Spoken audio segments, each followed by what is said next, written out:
Good evening, y'all. And tonight we're going to be going over just basic types of gear for kickboxing. There's four primary pieces of gear that we need, including a couple optional little things that we'll touch on the end. Starting off, there's going to be two links down below. There's going to be a link to a company called Xmartial and a link to a company called Fairtex. And you can find all this types of gear within those links. They are affiliate links, so I do gain some benefit to this as well. However, any reputable company like Tidal, Hayabusa, there's lots of reputable companies out there. If you want to do your research, if you think I'm just kind of steering you in a direction that's more beneficial for me than to you, you can get stuff on Amazon. That's where the cheapest stuff is. However, Amazon quality, as you all know, can be hit and miss. So it really just kind of depends. But I'm just going to roll through basically all my gear and the kind of things that you can get. I'm going to start with the big four, and we'll roll through it here. And this is obviously an informal video. There's not a cool intro that I normally do, but I keep putting this off. Basic gear that we can start off with. There's four pieces of gear that you realistically really need. First one is a mouth guard. I had the Everlast one. I had a brain something. I don't remember what it's called. And then this is just a Shock Doctor Gel Max. You can get a professional quality mouth guard from your dentist. That's like where like fighters get them. But basically a lot of these things are just boil and bite. You boil them, you bite down on them, and these rubberized bits here will actually be fitted towards your teeth, kind of like a retainer. If you notice that, like, I boiled it to make it soft, I bit down on it, when it cooled off, it basically takes a cast mold of your teeth. So, any of those will have them, but honestly, you can get a lot of this stuff at Walmart. This is just a Walmart buy. Another one, I got these at Dick's Sporting Goods forever. The second thing you need are hand wraps. And these are just El Cheapo crappy hand wraps from Everlast. Really the main thing that you want to get from these is the length. These are just basic cotton ones, but they're semi-elastic. They got a little bit of stretch to them. I have 180-inch wraps, 180. And what that allows you to do is it allows you to get a really secure wrap around your knuckles and wrists. They also make 108-inch wraps. And you can wrap your wrists and your knuckles that way. It's just it limits to how much and what kinds of wraps you can do. When you have 180, you have plenty that you can do. We're filming this on a Sunday, and we're just kind of going with it. So mouth guard and wraps. Those are things that in the beginning you can really kind of skimp. You can skimp on all this gear in the beginning. Like if you just want to buy whatever on Amazon, you can make that work. Just keep in mind that all this equipment is designed to keep you safe. So it'd be like getting discount brakes on Amazon. Like, yeah, it'll save you money, but like, again, it's a safety thing. As far as the links that are down there, I didn't really touch on this before. Xmartial has the stuff that's a little more budget friendly. And they typically have kind of more of a variety of things. It's better than Amazon, but it's also not as cheap as Amazon. It's like a good kind of middle of the road type thing. If you just want to go ahead and get something that's the best, something that's going to last you forever, that would be Fairtex. Fairtex does, other than the UFC, they make it for all the major like promotions in the world. One FC is the biggest martial arts tournament in the world. Fairtex makes all their gear. The biggest kickboxing promotion in the world is called the Glory Kickboxing. Fairtex does all their gear. Like Fairtex is like the golden child. It comes out of Thailand where they kickbox like the way our kids play football. Like they are the best. They're also one of the more expensive lines as well. So if you're like, I don't know if I want to dedicate that much money to this, Xmartial would be a decent option. And then one step from that would be the kind of stuff you get from Amazon. And I don't want to talk crap on Amazon. You can get Fairtex stuff on Amazon. It's just the Fairtex stuff on Amazon's is more expensive than the Fairtex stuff on the Fairtex website. You see what I mean? But then, so we have gloves, we have wraps. The other thing we have is gloves and shin guards. Gloves can kind of come in a variety of different sizes. A basic boxing glove would be a training glove. I would recommend somewhere between 14 and 16 ounces. 14 is a little bit on the lighter end, so if you're a smaller, petite person, do a 14 ounce. 16 ounce if you are bigger than, let's say, 155, 165, anything above that, you really need to go for a 16 ounce. All of mine are 16 ounce that I'll be showing you here. This is a training glove, and it's designed to be for sparring and for bag work. There is some cushion here, but not a crazy amount. There's some wrist support, but not a crazy amount. No metal pieces, 16 ounces. This is a good basic starting kind of glove. And they call them either just boxing gloves or training gloves. Bag gloves are specifically for hitting the bag. Now, these have a crazy amount of padding. It's very thick, dense padding and very, very thick wrist support.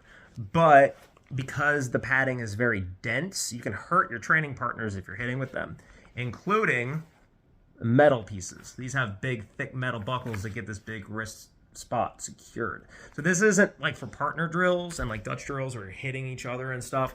And for sparring, this isn't necessarily the safest thing you should be using. Then you have sparring gloves. Now these are pretty old and pretty beat up, but this was actually a really good example of a sparring glove. And that is because, and the way you can tell it's better for sparring rather than bag work, is that this thing is just a pillow. It is a soft, squishy, soft thing designed to minimize impact on your training partner. Whereas this thing is designed for maximizing impact for the individual. It sucks real hard. Your kind of generic kind of training style boxing glove is somewhere kind of in between, and you can get away with just having some basic generic training gloves. What I would recommend though is you can start with this. This is good, budget friendly. But if you get to the point where you're taking this pretty seriously, you will likely end up having 2 pairs of gloves. You will likely have a pair of bag gloves for hitting bags and pads. And then you will have a softer, squishier set of gloves for your partner's training, your training partner's faces. So you're not messing them up so bad. And the last bit is shin guards. And this is the one, so all 3 of these things you can buy at Walmart. You can get gloves, wraps, and a mouthpiece all in Walmart. No problem. But we like kicking each other in the legs. We like kicking each other in the liver. And as such, we want to protect these big old bad shins of ours. So you're going to end up getting shin guards. You're going to end up having 2 different types of shin guards that you can get, essentially. The cheap ones and then the not so cheap ones. And again, this is safety equipment. A lot of the cheaper shin guards you're going to notice have one thick layer of foam that goes across the shin. And the cheaper ones are going to have that. The more expensive ones you're going to notice have that same layer, but then they're going to have a second layer that goes up the shin like so. You can see it from this angle a little better. You have the one that goes straight across and then a second layer that runs up this part of the shin. The ones that have the second layer tend to be more expensive, but they also tend to protect your shin better. These will give you some impact resistance. These will give you more.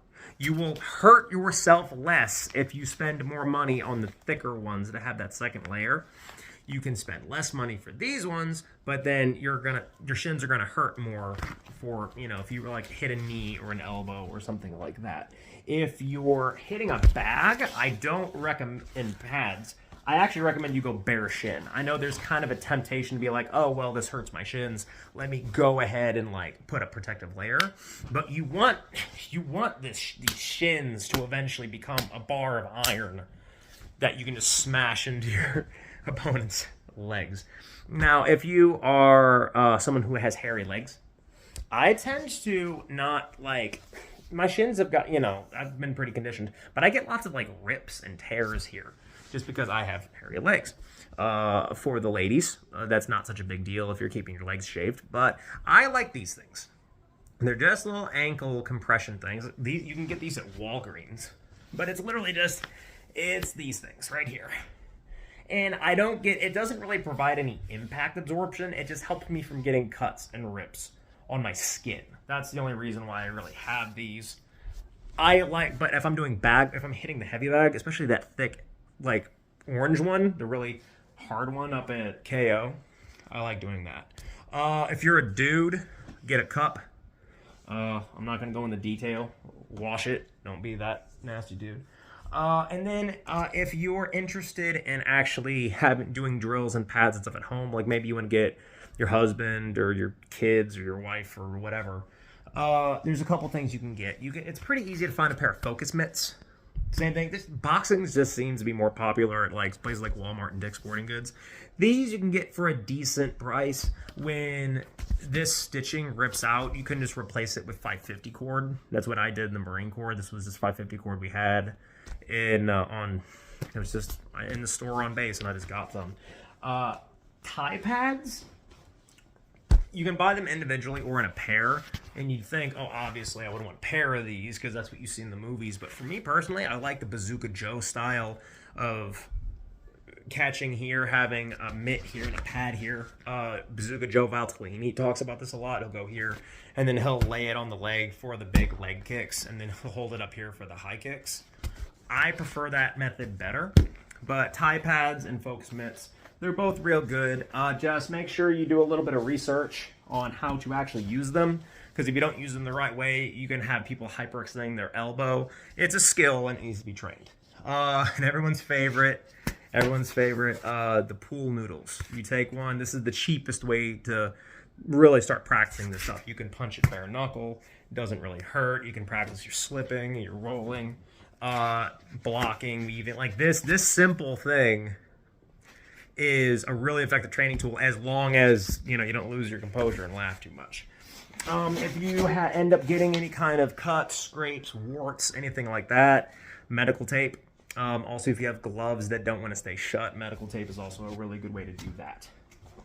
So, but the main four you want are gloves, wraps, mouth guard, and shin guards. The mouth guard is especially useful for if you're doing any kind of light touch sparring, because even going light in sparring, that's just what you got to do.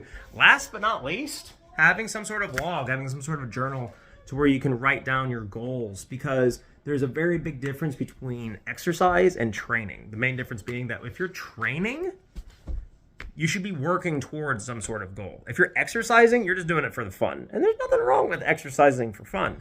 But if you have some sort of goal, if you're like, I want to lose weight, all of your workouts should be tailored to achieving that goal. So keeping a log is a good way to remind yourself why you're in the gym in the first place. And that's pretty much it. The only other thing is just the clothing you wear.